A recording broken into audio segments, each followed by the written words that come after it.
হযরত ফুযাইল রাহমাতুল্লাহি আলাইহি ইনি ছিলেন ডাকাতের একজন সরদার। একদিন এক লোক সে এলাকায় যাইতেছিল, প্রসিদ্ধ ডাকাত ফুযাইল ইবনে ইয়াজ। সবাই জানে এলাকার ডাকাতের এলাকা, সুতরাং ওই এলাকায় সন্ধ্যার পরে কোনো মানুষ যায় না। হঠাৎ করে একজন মানুষ, আস্তে আস্তে দেরি হয়ে গেছে, ওই এলাকায় আসার পরে সন্ধ্যা ঘনিয়ে আসলো, কোথায় যাবে? আসল রাস্তা বাদ দিয়ে জঙ্গলের রাস্তা দিয়ে আস্তে আস্তে রওনা দিয়েছে। এবার জঙ্গলের মাঝখানে যখন গেলেন, দেখতে পেলেন একজন মানুষ মাথায় পাগড়ি বেঁধে, মাথার পাগড়ি বেঁধে জুব্বা গায়ে দিয়ে সুন্দর করে যায় নামাজ পড়ে, নামাজের লিপ্ত আছে। এই আল্লাহর বান্দা চিন্তা করলেন, এত গভীর রাত্রে জঙ্গলে একা একা কেমন করে যাব? যেহেতু একজন আল্লাহওয়ালা মানুষ পেয়ে গেছি, এই জন্য ইনার কাছে নামাজে দাঁড়িয়ে যায়, যাতে করে আমার রাত্রি কেটে যায়। কিন্তু সঙ্গে কিছু স্বর্ণ মুদ্রা, টাকা পয়সা ছিল, এই টাকাগুলো কি করবে? উনি চিন্তা করলেন, আমি যেহেতু অনেক দূরের মানুষ, আমাকে কোনো টাকা দেখলেই বুঝবে অনেক দূরের মানুষ, আমার কাছে ছিনতাই করে নিয়ে নিবে। এই যেহেতু বেচারাটা এই আল্লাহর ওলি, যেহেতু এলাকার একজন হবে, এর কাছে দিলে একে কেউ চেক করবে না, সুতরাং আমার সম্পদটা ঠিক মতো পেয়ে যাব। আল্লাহর বান্দা বলেন, ও হুজুর, আমার কাছে কিছু সম্পদ আছে, একটু মেহেরবানি করে আপনি রেখে দেন। এবার হুজুর কি করলেন? এবার জায়নামাজটা একটু বলেন জায়নামাজের নিচে রেখে দাও। উনি নিজ হাতে জায়নামাজের নিচে রেখে দিলেন। রাত্রির প্রহরের পর প্রহর হচ্ছে, গভীর থেকে গভীর হচ্ছে, শেষ রাত্রি হয়ে গেল। এমন সময় দেখে চতুর্দিক থেকে ডাকাতের দল এসে নাকে বস বলে ডাকতেছে। চতুর্দিক থেকে ডাকাতের দল আসতেছে। ওনার তো টেনশন, কি ব্যাপার, কার কাছে কি করলাম? সবার বস, কি ব্যাপার? অমুক গ্রামে গিয়েছিলাম, অমুক ডাকাতি করেছে, ছিনতাই করেছে, একজনকে হত্যা করেছি, এই যে সম্পদ নিয়ে এসেছি। আর বস, এই দেখেন কত সম্পদ নিয়ে আসছে। কি করেছ? ওই গ্রামে আক্রমণ চালিয়েছিলাম, কেউ বাধা দেওয়ার সাহসও পাই না, যারা আপনার লোক আমরা। এবার একজন এক এক কাজ করে শোনাচ্ছে, একজন এক এক ঘটনা শোনাইতেছে। এ চিন্তা করে, আল্লাহ আমি কার কাছে জমা দিলাম? এখন তো জীবন বাঁচানোর ব্যাপার হয়ে গেছে। উনি আস্তে আস্তে চলে যাচ্ছে যে আমি কমসে কম জীবনটা বাঁচায় যাই। কিন্তু একটা কথা আছে, সম্পদের মায়া কোথায়, টাকার মায়া কোথায়? কলিজার কাছে। যাচ্ছে, আবার চিন্তা করছে এতগুলো টাকা, বলে দেখি দেয় কিনা। ফিরে আসলেন, আসার পরে বললেন, ভাইজান আমার যে কিছু টাকা আছে। উনি উত্তর দিলেন, আমি কি তোমার টাকা ধরেছি? তুমি যেখানে রাখছে সেখানে নিয়ে যাও। ডাকাতের ছোট ছোট লিডাররা, উনি তো বিগ বস, ছোট বস আছে আরো, ছোট বসেরা বলতেছে, ছোট লিডাররা বলতেছে, কি ব্যাপার স্যার, এই লোককে আপনার কোনো আত্মীয় হয় নাকি? না। আপনার পূর্বের পরিচিত কোনো বন্ধু? না। এর সাথে কোনো আত্মীয়তার সম্পর্ক আছে? না। তাহলে ইনি আপনার কাছে সম্পদ রাখলো, যে টাকার জন্য কত মানুষ হত্যা করি, কত সন্তানকে বাবা বিচ্ছিন্ন করে দিই, অথচ নিজে স্বেচ্ছায় এনে আপনার কাছে রাখলো, আর আপনি নির্দ্বিধায় দিয়ে দিলেন। ঘটনা কি? আল্লাহর বান্দা ফুযাইল ডাক দিয়ে বলে, ও ডাকাতরা শোনো, এতদিন যখন তোমরা আমাকে দেখেছো ডাকাতি করতে গিয়েছি, আমি তোমাদের নেতা, তোমাদের বস, একটা দিন বলো আমি কোনোদিন কি পাগড়ি পরে ডাকাতি করতে গিয়েছি? না। আমি কোনোদিন কি জুব্বা গায়ে দিয়ে ডাকাতি করতে? না। আজকে এই লোকটা মনে করেছে আমি আল্লাহওয়ালা, আমি একজন আল্লাহর বান্দা, আমি নবীর সুন্নতকে পরিধান করেছি, এই জন্যই তো আমার কাছে সম্পদ গচ্ছিত রেখেছিল। আজকে যদি আমি এই সম্পদগুলো এর কাছে লুণ্ঠন করি, 100 বছর, 50 বছর পর, 10 বছর পর, এবং এই লোকটা বলবে নবীর সুন্নত দিয়ে ডাকাতি করেছে, এই জন্য আমি এই সুন্নত করার কারণে এই সম্পদ আমি রাখতে পারি না। আল্লাহ রাব্বুল আলামিন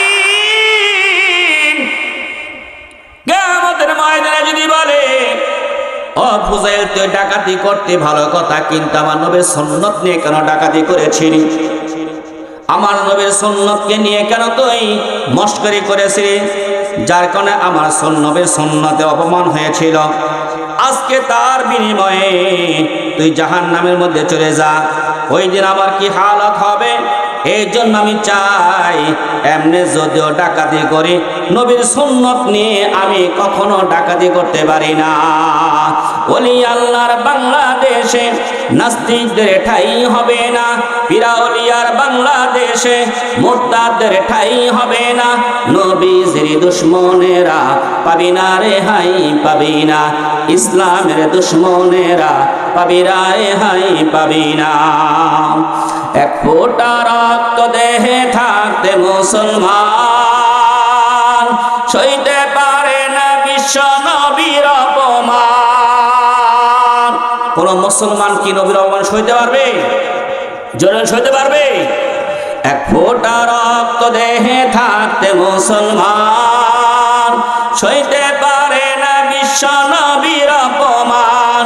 নবীজিকে গালি দিলে এ প্রাণে আর সহে না, নবীজিকে আঘাত করলে এ প্রাণে আর সহে না, নবীজির দুশ্মনেরা পাবি না রেহাই পাবি না, ইসলামের দুশ্মনেরা পাবি না রেহাই পাবি না।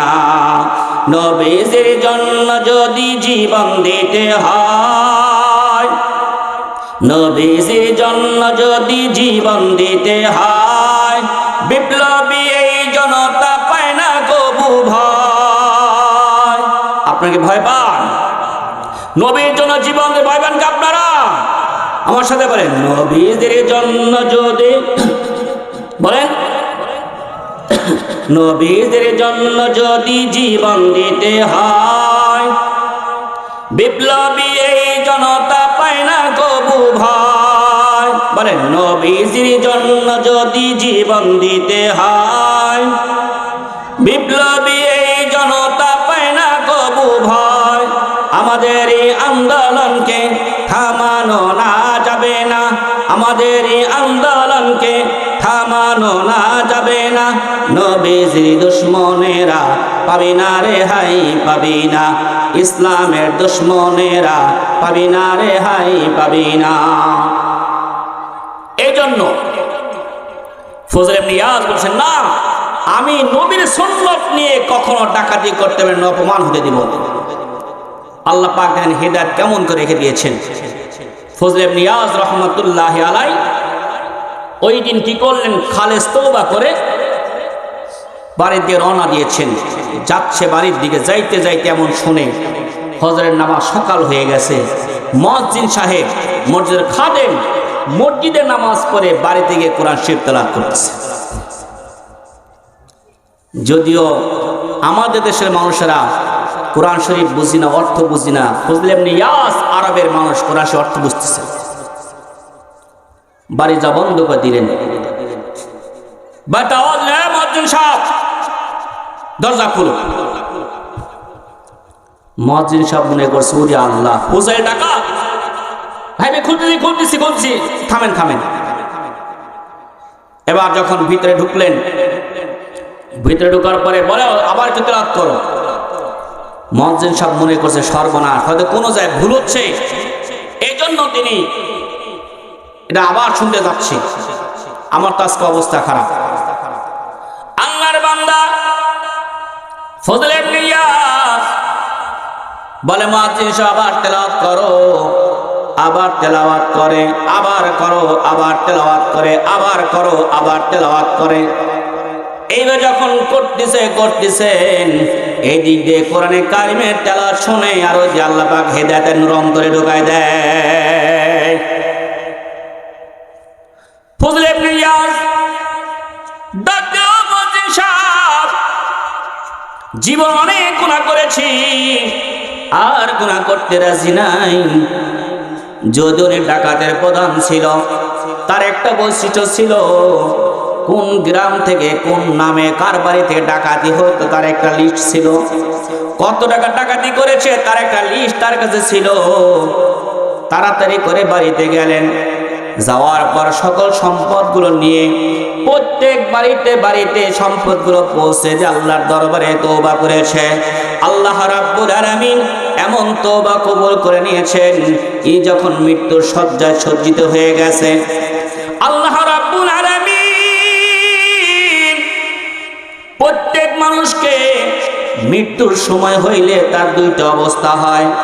যদি ভালো মানুষ হয় তার জন্য আল্লাহ পাক কি করেন, জান্নাতে ফেরেশতাকে পাঠান, যাও ফেরেশতারা আজরাইলের সাথে যাও, এটা আমার মহাব্বতের বান্দা, ভালোবাসার বান্দা, খবরদার খবরদার আকস্মিক এর উপর আক্রমণ করবে না, বরং জান্নাত থেকে ফেরেশতা নিয়ে যাও, বক্তা ফেরেশতা নিয়ে যাও, জান্নাত সম্পর্কে তাকে সুন্দর সুন্দর ওয়াজ করে শোনাও। যখন তার মনটা জান্নাতে আসতে চাইবে, ওই সময় তার মনটা যখন জান্নাতে আসতে চাইবে, ওই সময় তারকে সুন্দর করে জান্নাতে আসার জন্য জানটা কবজ করবে। ফজল ইবনে ইয়াজ রাহমাতুল্লাহি আলাইহি মৃত্যু শয্যায় সজ্জিত হযরতে আজরাইল আলাইহিস সালাতু ওয়াস সালাম, আল্লাহ রাব্বুল আলামিন ইনার জান কেমন করে কবজ করব? আল্লাহ পাক বলেন, যা ফেরেশতা আমার বান্দাকে সামান্যতম কষ্ট দিও না, মনটা যেন খারাপ না হয়, জান্নাতের নাজ নিয়ামত গুলো তার সামনে বয়ান করতে থাকো। এক পর্যায়ে যখন জান্নাতে তার মনটা আসতে চাইবে, সেই সময় তুমি তার মনটা সুন্দর করে যাত্রাটা জান্নাতে নিয়ে আসবে। এবার আল্লাহর বান্দার জানার জন্য যখন আজরাইল হাজির, আজরাইল আসার পর আল্লাহর বান্দার সামনে এবার সুন্দর সুন্দর জান্নাতের নাজ নিয়ামতের কথা বয়ান করে, কিন্তু আল্লাহর বান্দা সে বয়ান শুনে না। ডান পাশে বয়ান করতে যখন যায়, ডান পাশে আঙ্গুল দিয়ে রাখে, কথা শুনতে চায় না। আবার যখন বাম পাশে বলতে চায়, বাম পাশে কানের মধ্যে আঙ্গুল দিয়ে রাখে, শুনতে চায় না। কি ব্যাপার? আল্লাহ পাকের নিকটে ইনফরমেশন, রব্বুল আলামিন তোমার এই বান্দা জান্নাতে কোনো বয়ান শুনতে চায় না, এখন আমি কি করব? আল্লাহ রাব্বুল আলামিন বলেন, ও আমার ফেরেশতারা, না না, আমার বান্দার সাথে বেয়াদবি করিও না, আমার বান্দা জান্নাতের বয়ান দিয়ে পাগল করতে পারবে না, স্বয়ং আমার বান্দাকে জান্নাত দেখায়া দুনিয়াতে নিয়ে আসো। আল্লাহ আল্লাহ তো মেরা মাবুদ হায়, আল্লাহ আল্লাহ তো মেরা মাশুক হায়। এবার কি করলেন? জান্নাত থেকে দরজাটা খুলে দিল, গাছটা খুলে দিল, তারপর জান্নাতে তাকায় না। এক পর্যায়ে আল্লাহর বান্দা ফজল ইবনে ইয়াজ রাহমাতুল্লাহর সামনে জান্নাতের সিনে ধরা হলো, এরকম করে ধরছেন, সঙ্গে সঙ্গে মুখটা এদিকে ঘুরায় নিয়ে যায়, আবার এইদিকে ধরেছেন জান্নাতের সিনারি, এদিক মুখটা ঘুরায় নিয়ে যায়। এক পর্যায়ে আল্লাহ পাককে তাকে ডাক দিল, দয়ার মালিক তোমার ফেরেশতা আমাকে কি দেখায়? জান্নাত জান্নাতের জব করতেছে। ও আল্লাহ, আমার জিন্দেগিতে কোনোদিন কি তোমার জান্নাত চেয়েছি? কোনোদিন তো জান্নাতের অ্যাপ্লিকেশন করি নাই, জান্নাতের জন্য দোয়া করি নাই, অথচ তোমার ফেরেশতা আমাকে জান্নাত জান্নাত বলে বুঝাইতে চায়। এই জান্নাত আমি দেখতে চাই না, জান্নাতের বয়ান শুনতে চাই না। এক পর্যায়ে হযরতে জিবরাইল হযরতে আজরাইল আলাইহিস সালাতু ওয়াস সালাম আল্লাহ পাকের নিকটে বলেন, দয়ার মালিক তোমার বান্দা তো জান্নাত দেখতে, এখন কি করব? এবার আল্লাহ পাক বললেন, ও আজরাইল যাও যাও, আমার বন্ধুকে বলো আমি আল্লাহ আমার বন্ধুকে যাওয়ার জন্য দাওয়াত দিয়েছি। আল্লাহ আল্লাহ তো মেরা মাবুদ হায়, আল্লাহ আল্লাহ তো মেরা মাশুক হায়, নুমি গুয়াম কে আজ দুনিয়া জুদাবাদ বাহার হালে কে বাসি বা খুদাবাস লা ইলাহা ইল্লাল্লাহ জোরে